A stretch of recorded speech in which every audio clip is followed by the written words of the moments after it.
그래서 날마다 이렇게 부어라 마셔라, 추워라 이렇게 해가지고 이러니 사치에 물들지 않을 수가 없죠. 그래서 전국에 있는 지방 귀족들을 다 불러 모아가지고 재워주고, 그리고 이렇게 부어라 마셔라 하니까 어떻게 되죠? 결국 나중에 우리식으로 하면 호족들이 와가지고 탕진을 해버리죠. 그러니까 돈도 없어지니까 결국 왕한테 굴복할 수밖에 없는 이런 상황이 돼서 절대왕권을 이룩하게 되죠. 그리고 이와 같이 외국의 사신들도 마찬가지입니다.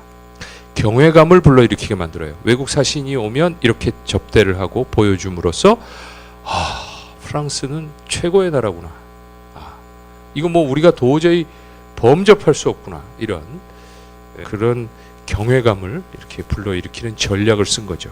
그래서 예술은 결국 통치의 수단으로 동원이 됐던 겁니다. 그리고 프랑스 왕국을 최고 품격의 국가로 만드는 역할을 하게 만들었어요. 여기에 이데올로기적으로 정당화를 시킨 사람이 있어요. 리슐리에 재상이죠. 이 사람은 그 루이 14세의 아버지 루이 13세의 재상이었죠. 근데 이 사람이 벌써 이데올로기를 만들어 놨어요.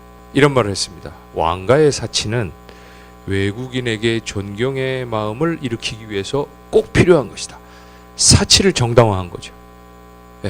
이래서 이제 사치의 나라, 명품의 나라로 들어서게 되는 겁니다. 이와 같은 분위기 속에서 모든 프랑스의 기업인들은, 재벌들은 결국은 문화예술의 컬렉터가 될 수밖에 없다. 그러한 이런 사회적인, 역사적인 그런 요인으로 인해서. 그래서 프랑스는 항상 문화예술을 지원하는 그런 풍토를 가지고 있다. 재계에서 돈 많은 사람들이 그걸 이제 자꾸 부흥시키는 거죠. 자, 그러면 이런 전통은 정치 분야에는 어떻게 되느냐? 여기도 마찬가지예요. 프랑스의 정치인들도 내가 문화예술적으로 굉장히 조예가 깊은 정치인이다, 이런 그 이미지를 구축하려고 애씁니다. 프랑스의 정치인들은 자기 스스로를 문화예술을 사랑하는 그런 사람이라고 자리매김하기를 굉장히 많이 바라는 사람들이에요. 이거는 어디서 온 걸까요? 당연히 루이 14세에서 온 겁니다. 그래서 쭉 내려오다가 아무리 프랑스 대혁명이 일어나고 왕국을 폐지하고 공화국으로 바꿨다 하더라도 그 전통은 버리지 않고 있는 거예요. 최고 정치인은 문화예술을 사랑하는 사람이다 라고 하는 이미지를 계속 강구하려고 노력을 하는 거죠. 우선 샤를 드골, 세계 최초로 정부 부서에 문화부라는 걸 만든 그런 대통령이에요. 그리고 초대 문화부 장관의 앙드레 말로, 여러분들 잘 아시죠? 이 사람을 안 치고, 그래서 이제 문화유산을 보존하고 예술의 보호 발전을 위한 정책을 수립하는 이런데 이제 노력을 기울인, 그리고 역사적 건축물 유적지를 보호하고 복원하는 프로젝트를 가동시킨 사람입니다. 그리고 그 사람의 후임 조르주 뽕피두, 이 사람은 아마 여러분들 그 뽕피두 센터, 여기 파리에 여행을 가본 사람들은 이거를 다 봤을 겁니다. 그렇죠? 이게 뽕피두 센터인데요. 요 레알 지역에 있죠. 그래서 지난 시간에 우리 파리의 랜드마크 강의를 해주신 한지영 교수님 때도 나왔고, 그 전에 정현복 교수님도 설명을 해주신, 그래서 제가 더 이상 자세하게 설명할 필요가 없는 그런 획기적인 그 복합 문화적 공간이고 획기적인 건축물이죠.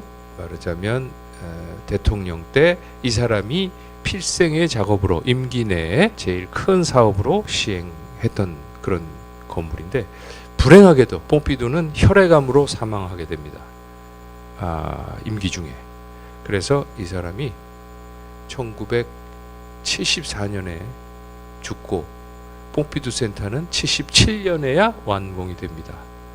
본인은 완공도 보지 못하고 세상을 떠났어요. 프랑스의 대통령들은 자기가 꼭 임기 내에 뭔가를 완공해야 된다, 이런 강박관념은 없는 것 같아요. 대규모의 큰 사업을 장기간으로 합니다. 그게 남으면 되는 거예요. 꼭 자기가 있을 때 생색을 꼭 낼 필요는 없는 거죠. 그리고 그의 후임 발레리 지스카르 데스탄 대통령인데요. 이 사람은 뭘로 유명하죠? 지금 사진을 보면 금방 알아맞추실 수 있죠? 오르세 미술관이죠. 오르세 역을 미술관으로 탈바꿈시킨 이 대공사를 단행한 대통령이죠. 그 다음 대통령은 유명한 프랑스와 미테랑 대통령인데 이 사람은 뭐 그랑 프로제라고 하는 그거를 이제 수행한 사람인데, 이 사람은 당연히 그 7년의 임기를 2번이나 했기 때문에 14년이나 재임했기 때문에 업적이 또 많을 수밖에 없기도 합니다. 그래서 이 사람의 업적은 파리에 대규모 건축 프로젝트를 추진을 했는데 도시의 문화적 경관을 현대화한다라는 기치를 내건 겁니다. 파리는 오래된 도시에 고풍창연한 도시라는 이미지가 강하니까 여기에 시대의 흐름에 맞춰 어떻게 하면 현대화할 수 있을까? 그 원모습을 그대로 유지한 채, 훼손하지 않은 채 현대화할 수 있는 방법이 무엇일까를 고민했던 대통령입니다. 그 다음에 이제 그 이후에 ዣ크 시락 대통령. ዣ크 시락 대통령은 뭘로 유명하죠? 깨브랑리 미술관인데 이렇게 덩굴들로 이렇게 뒤덮여 있는 그런 현대식 건물이죠. 여기에는 비서구권 예술품들을 집대성한. 그 다음에 니콜라 사르코지, 이전까지의 프랑스 대통령은 대개 다 굉장히 학식도 높고 교양도 풍부한 이런 사람들인데, 이 대통령은 좀 다소 특이한, 그렇죠?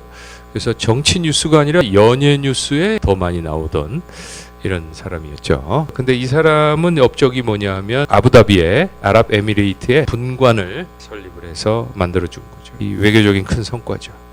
우리는 아랍 그러면 맨날 무슨 원자력 아니면 석유 뭐 이런 걸 가지고 외교를 하는데, 이렇게 좀 박물관 가지고도 좀 이렇게 외교를 하면 얼마나 좋을까, 이런 생각이 들었어요. 네. 자, 그래서 프랑스의 정치인들은 문화가 국가의 정체성과 국민의 자부심을 형성하는 중요한 요소라는 것을 인식한 사람들이라는 점 말씀드리고 싶고요.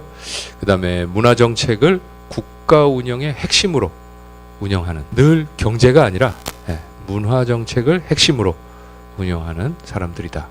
그리고 문화적 비전과 정책을 수립해서 실행에 옮기는 사람이고요.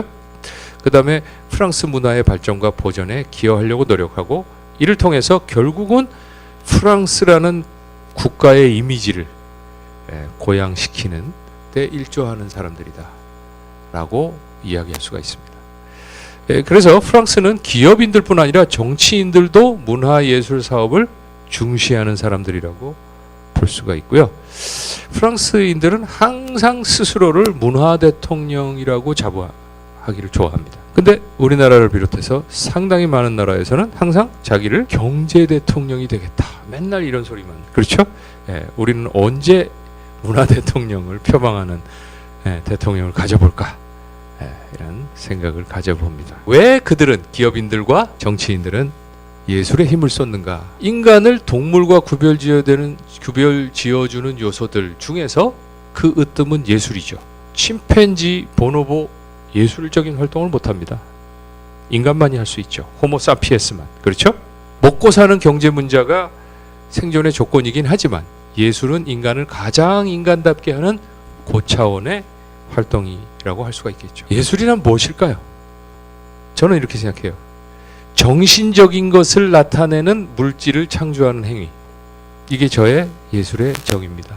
그렇다면 이것이야말로 인간성의 정수라고 할 수가 있죠. 프랑스와 피노가 작품 앞에서 촛불을 붙여주고 있네요. 이제 초를 켜는 거죠. 어떤 정신세계로 우리를 안내하는 걸까요?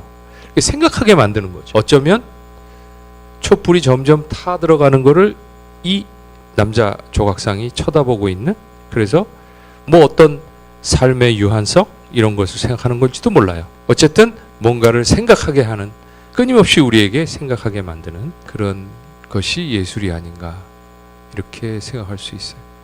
예술은 과학과 공학, 의학, 법학, 경제학, 경영학과 비교해 볼 때 인간의 편리한 삶에 도움을 주지 않습니다.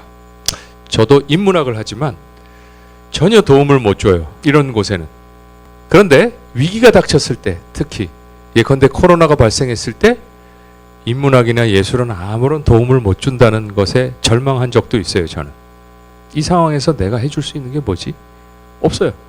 그러나 그 참상을 알리고 그러한 일에 대비하는 것이 얼마나 중요한 일인지를 사람들에게 그 어떠한 과학적 논증보다 더 웅변적으로 일깨우는 것이 예술이 아닌가 싶어요. 그러한 예술 활동을 하는 사람들이 코로나 때 많이 있었어요.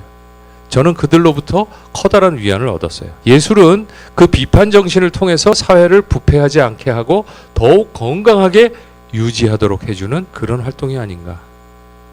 예술의 가치는 여기에 있는 거 아닌가. 우리가 자동차를 빨리 달리게 하는 것은 엔진이라고 생각하고 있지만, 그러나 자동차를 빨리 달릴 수 있게 만드는 것은 브레이크일 수도 있다는 거죠. 브레이크의 성능이 뒷받침이 되지 않으면 절대 우리는 빨리 달리는 자동차를 만들 수가 없어요. 예술은 그러한 역할을 하는 것이다. 그렇게 해서 삶의 또 다른 축을 형성하고 있는 것이다 라고 생각합니다.